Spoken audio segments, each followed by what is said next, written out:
Hello friends, ఈరోజు మన విజయనగరంలో ఉన్న ఫేమస్ వినాయకుడిని చూసేద్దాం. నాతో పాటు వచ్చేయండి. ఇది తోటపాలెం వినాయక స్వామి అన్నమాట.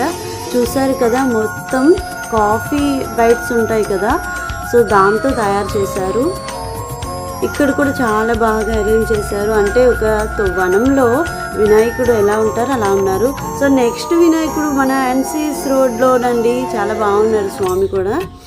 ఇక్కడ అన్ని దేవతలు ఉన్నారండి. సో పార్వతీ పరమేశ్వరులు, శివలింగము, అలాగే మరి సుబ్రహ్మణ్య స్వామి, అలాగే అన్ని దేవుళ్ళని కవర్ చేశారు. అండ్ ప్రసాదం తీసుకొని మేము నెక్స్ట్ బయలుదేరిపోయాము. గాజుల డేకి వెళ్ళాము. గాజుల డేకి ఇక్కడ సెట్ కూడా చాలా బాగా వేశారు. ఇక్కడ వినాయక స్వామి చూస్తే మన ఉగ్ర రూపంతో చాలా బాగున్నారండి. చూసారా? సో నెక్స్ట్ అలాగా మన రైల్వే స్టేషన్ రోడ్డుకి వచ్చాము. ఫస్ట్ వినాయకుడు ఇక్కడ చూడండి, చాలా బాగున్నారు. అంటే శివలింగం ఎదురుగా స్వామి జపం చేస్తున్నట్టు ఇదొక టైప్ ఆఫ్ వినాయకుడు చాలా బాగా అరేంజ్ చేశారనమాట. అలా స్టేషన్ రోడ్లోనే నెక్స్ట్ ఇంకొక వినాయక స్వామి కూడా ఉన్నారు.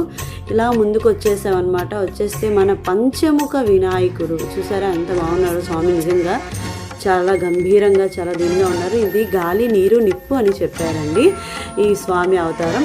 అలా కొంచెం ముందుకు వచ్చేస్తే మన పైడితల్లమ్మ తల్లి గుడి పక్కన, రైల్వే స్టేషన్ పక్కన ఆ వినాయకుడు. తర్వాత మన అంబర్సత్ర వినాయకుడు అనమాట. చాలా బాగున్నారండి. ఆ సెట్ కూడా చాలా బాగా వేశారు. అంటే చూడటానికి కూడా రియల్గానే అనిపిస్తుంది. సెట్ కూడా చాలా బాగా వేశారు. ఈసారి మన అంబర్సత్రం కుర్రోళ్ళు చాలా బాగా చేశారండి. స్వామి కూడా ఎంత బాగున్నారు తెలుసా, ఒకసారి చూడండి, న్యాచురల్గా ఉన్నారు. సో ఇంకెందుకు ఆలస్యం, మీరందరూ ఈవినింగే వెళ్ళి విజిట్ చేసేయండి మన విజయనగరంని.